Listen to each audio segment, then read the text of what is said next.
Hello friends, मैं मुकेश वर्णवाल एक बार फिर से अपने यूट्यूब चैनल पर आप सबों का हार्दिक स्वागत और अभिनंदन करता हूं। लास्ट क्लास में हम सब यूरोपीय कंपनियों में इंग्लिश ईस्ट इंडिया कंपनी के बारे में चर्चा की थी और हमने इस बात की जानकारी दी कि इंग्लिश ईस्ट इंडिया कंपनी की स्थापना किन परिस्थितियों में हुई और किस तरह से विलियम हॉकिंस, फिर सर थॉमस रो आया, फिर हिंदुस्तान के अंदर उसने अपनी पहली फैक्ट्री, पहली कीलेबंद फैक्ट्री 1639 ईस्वी में मद्रास में स्थापित की और फिर धीरे धीरे कैसे हिंदुस्तान के अंदर उसका प्रभाव बढ़ा। हमने 1717 के फरमान तक जो मुगल सम्राट फर्रुखसियर के द्वारा जारी किया गया था वहां तक की जानकारी दी थी। और वास्तव में अभी इंग्लिश ईस्ट इंडिया कंपनी की जो बात है वो बात खत्म नहीं हुई है।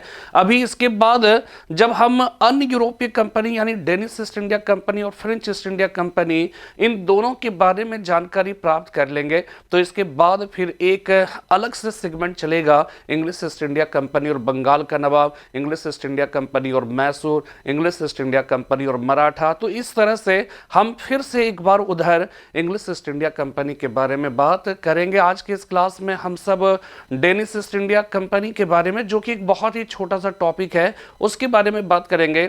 और डेनिश ईस्ट इंडिया कंपनी भी अन्य यूरोपीय कंपनियों की तरह हिंदुस्तान में आई तो थी व्यापार करने के लिए, लेकिन इस कार्य में वो बहुत ज्यादा सफल नहीं हो पाई और अंततः उसने क्या किया, ईसाई धर्म के प्रचार प्रसार तक अपने को सीमित कर लिया। यानी कि आए थे हरि भजन को और ओटल लगे कपास वाली बात है। यानी इसका मतलब ये हो गया, आए थे व्यापार करने के लिए लेकिन करने क्या लगे, ईसाई धर्म का प्रचार प्रसार। और इस रूप में इनकी गतिविधियों का जो मुख्य केंद्र था वो श्री रामपुर या सेरमपुर पश्चिम बंगाल था।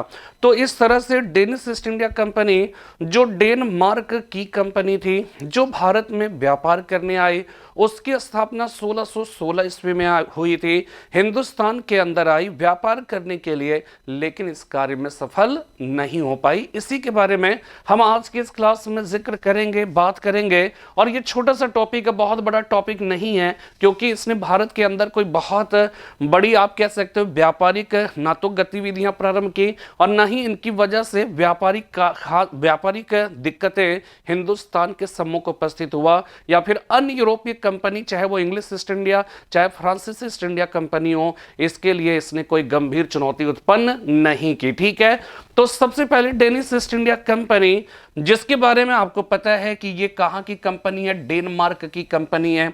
और इंग्लिश ईस्ट इंडिया कंपनी के बाद भारत के अंदर जो यूरोपीय कंपनी आई वह डेनिश ईस्ट इंडिया कंपनी थी। और यह कंपनी कहां की थी, डेनमार्क की। और इसकी स्थापना कब हुई, 1616 ईस्वी में। यानी कि इस कंपनी की बात अगर हम करें तो सबसे पहले जैसे देखिए पुर्तगाली एक कंपनी के रूप में नहीं आई थी, ज्वाइंट स्टॉक कंपनी के रूप में नहीं आई थी, पुर्तगाली आए थे।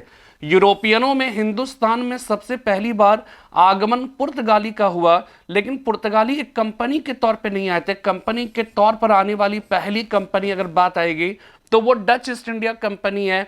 इसके बाद कौन सी company, English East India company. और इंग्लिश ईस्ट इंडिया कंपनी के बाद क्या आई, डेनिश। और डेनिश के बाद फ्रांसीसी, यानी सबसे लास्ट में फ्रांसीसी। और इंग्लिश ईस्ट इंडिया कंपनी के बाद डेनिश ईस्ट इंडिया कंपनी का आगमन हुआ। और ये कहां की कंपनी थी, डेनमार्क की कंपनी थी। और इसकी स्थापना कब हुई थी, 1616 ईस्वी में हुई थी। और जैसा कि हमने आपको बताया कि इसका मुख्य रूप से बाद में जो कार्य हो गया वो ईसाई धर्म का प्रचार प्रसार हो गया। डेनिश ईस्ट इंडिया कंपनी का उद्देश्य, जो बात हम कर रहे हैं उसका रिटन फॉर्म में भी आप समझ लीजिए कि इस कंपनी का जो उद्देश्य था वह भारत में अन्य कंपनियों की तरह ही व्यापार करना था, परंतु इस कार्य में वह अधिक सफल नहीं हो सकी। और अंततः इसने ईसाई धर्म के प्रचार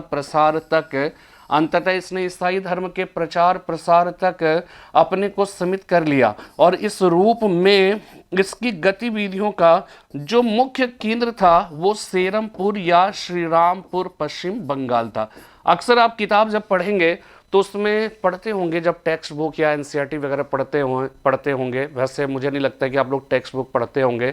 अगर सिविल सर्विसेज की तैयारी करते हैं तो ज़रूर टेक्स्ट बुक पढ़िए, जो हमने किताबें आपको प्रोवाइड की है वो किताबें आप पढ़िए। ठीक है, उसमें 2 किताब जो है पाषाण काल से आज़ादी तक और भारत का राष्ट्रीय आंदोलन, ये जो 2 किताब हमने भेजी है, ये आप मतलब समझ जाइए कि अगर ब्रॉडर सेंस में आप हिस्ट्री विषय के तौर पर या फिर जनरल स्टडी के पॉइंट ऑफ व्यू से, आप विस्तार से सिविल सर्विसेज के पॉइंट ऑफ व्यू से अगर आप तैयारी करना चाहते हैं तो वो बुक्स ज़रूर पढ़िए, ठीक है। और साथ में क्या है कि जो 3 अलग से किताबें हमने भेजी है वो प्रैक्टिस पेपर जस्ट लाइक किया है कि जब आप नोट्स बनाते हो तो उसमें जो इंपॉर्टेंट पॉइंट्स है वो पॉइंट्स 3 और किताबों में अलग अलग हमने आपको भेजी है। तो वो किताबें ज़रूर पढ़िए, टेक्स्ट बुक ज़रूर पढ़िए, उससे एक कॉन्सेप्ट बनता है। पॉइंट वाइज पढ़ने से क्या होता है कि कॉन्सेप्ट जो है वो क्या है कि बहुत अच्छा नहीं बन पाता है, बट आप निबंधात्मक शैली में लिखी हुई कोई भी विषय, कोई भी अध्याय अगर होता है तो आप उसका, आपके लिए वो पढ़ना सहज और सरल हो जाता है कॉन्सेप्ट के डेवलपमेंट के पॉइंट ऑफ व्यू से।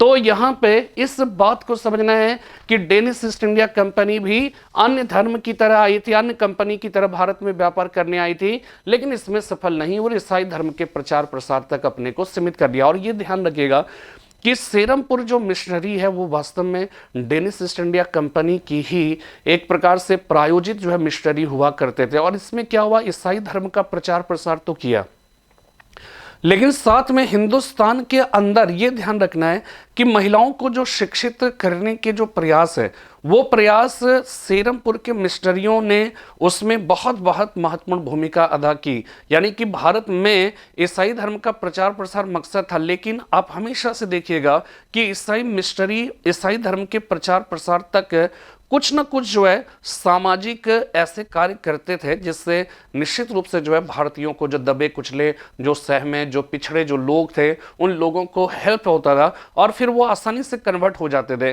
तो इसी में एजुकेशन पर बढ़ावा काम करना या फिर चिकित्सा पे काम करना, औषधालय या चिकित्सालय खुलवाना या फिर जो है स्कूल से कॉलेजेस वगैरह खुलवाना। आज भी अगर आप देखिए तो ईसाई धर्म या ईसाई मिशनरी द्वारा संचालित भारत का शायद ही कोई ऐसा शहर होगा जहां पर कॉलेज और हॉस्पिटल ना हो, कोई शैक्षणिक केंद्र ना रहा हो। तो ये सेरमपुर जो मिशनरी थे, उन मिशनरियों ने जो भी अपने ईसाई धर्म का प्रचार प्रसार किया ही, लेकिन कहीं ना कहीं उसका भी अपना एक रोल हिंदुस्तान में कह सकते हैं सामाजिक और शैक्षणिक जो डेवलपमेंट है, उस डेवलपमेंट खासकर आरंभिक तौर पर अगर देखा जाए तो उसमें उसकी बहुत ही महत्वपूर्ण भूमिका रही।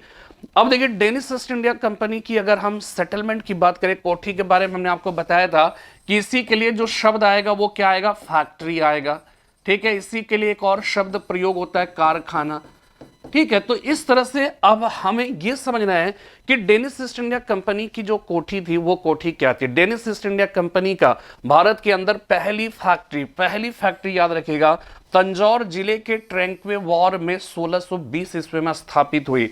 और यह ध्यान रखना है कि यह ट्रैंक्वे वॉर इसकी गतिविधियों का मुख्य केंद्र था, ठीक है। इसकी गतिविधियों का मुख्य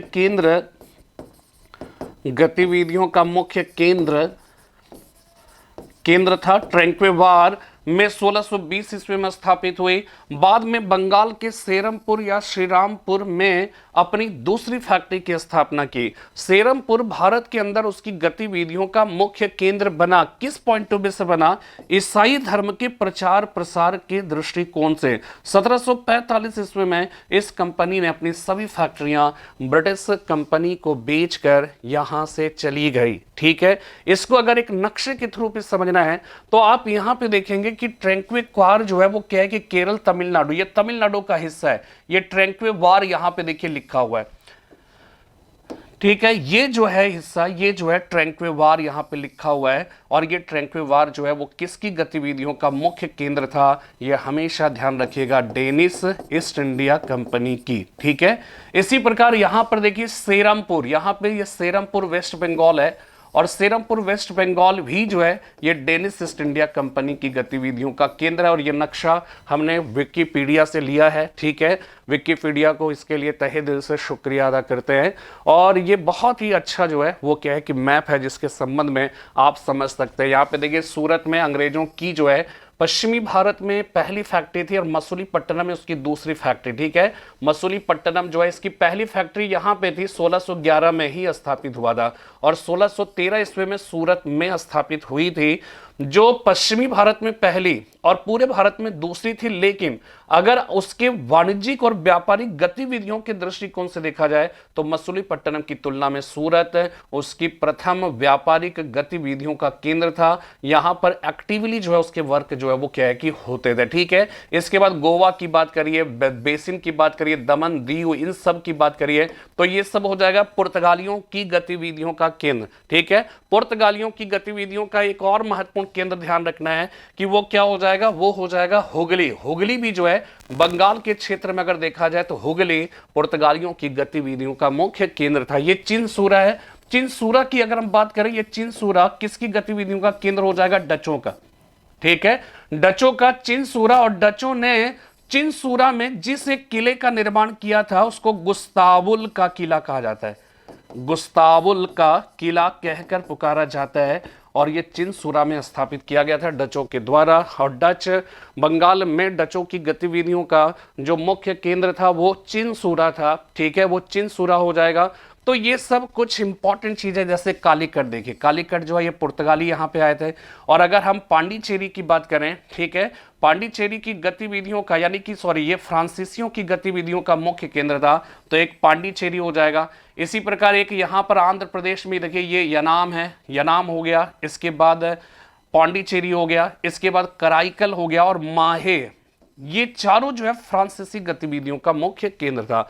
कालीकट में वास्को डी गामा उतरा, कोचीन गतिविधियों का मुख्य केंद्र बना। फिर कोचीन के बाद गोवा जो है वो ट्रांसफर हो जाता है गतिविधियों का मुख्य केंद्र, जब 1510 ईस्वी में पुर्तगाली शासक अल्बुकर्क ने बीजापुर के शासक यूसुफ आदिल शाह से जब गोवा बंदरगाह को छीन लिया, तो कोचीन के स्थान पर बाद में 1530 ईस्वी में नीनो डी कुन्हा के काल में गोवा पुर्तगाली गतिविधियों का मुख्य केंद्र बन गया। तो ये तमाम तरह की बातें हैं, इसके आधार पर आप समझ सकते हैं कि ये क्या है। ठीक है, तो ये डेनिश ईस्ट इंडिया कंपनी के संबंध में आपको जानकारी मिल गई। ट्रैंक्वेवार ध्यान रखना, ये कहाँ पे है, तमिलनाडु में, तमिलनाडु में। ठीक है, ये ट्रैंक्वेवार तमिलनाडु में हो गया। और इसके बाद अगर सेरमपुर और श्रीरामपुर की बात करें तो ये बंगाल में है, ये आपको ध्यान में रहेगा। ठीक है, तो ये छोटा सा टॉपिक है। इसके बाद फ्रेंच ईस्ट इंडिया कंपनी के बारे में बात होगी, और जब ये पूरा पोर्शन खत्म हो जाएगा तो फिर इससे रिलेटेड जो भी सवाल हिंदुस्तान के विभिन्न एग्जाम्स में पूछे गए उसका एक कलेक्शन मैं आपके सम्मुख उपस्थित करूंगा, और आप देखेंगे कि हमने आपको जो कुछ भी बताया उससे कैसे आप विभिन्न एग्जाम्स में पूछे गए सवाल को आप सॉल्व कर सकते हैं, आप उन सारे प्रश्नों का जवाब दे सकते हैं। तो अगर अब तक आपने जो भी हमने यूरोपीय कंपनी के संदर्भ में आधुनिक भारत के इतिहास में हमने वीडियोस अपलोड किए, अगर जिसने नहीं देखा, ये पहली बार देख रहे हैं, तो उनसे यही रिक्वेस्ट है कि आप वो सारे वीडियोस देखिए, क्योंकि इसके बाद फ्रेंच ईस्ट इंडिया कंपनी हम पढ़ाएंगे। और फ्रेंच ईस्ट इंडिया कंपनी को पढ़ाने के बाद इस पूरे जो चैप्टर्स है उस चैप्टर से पूछे गए जो सवाल है उन सवालों को भी हम देखेंगे, तो आप वहां पर बेहतर तरीके से समझ पाएंगे अगर आप ये वीडियोस ऑलरेडी देखे रहे होंगे। तो फिलहाल आज इतना ही, फिर कल मिलते हैं इसी विषय के साथ। तब तक के लिए जय हिंद, जय भारत।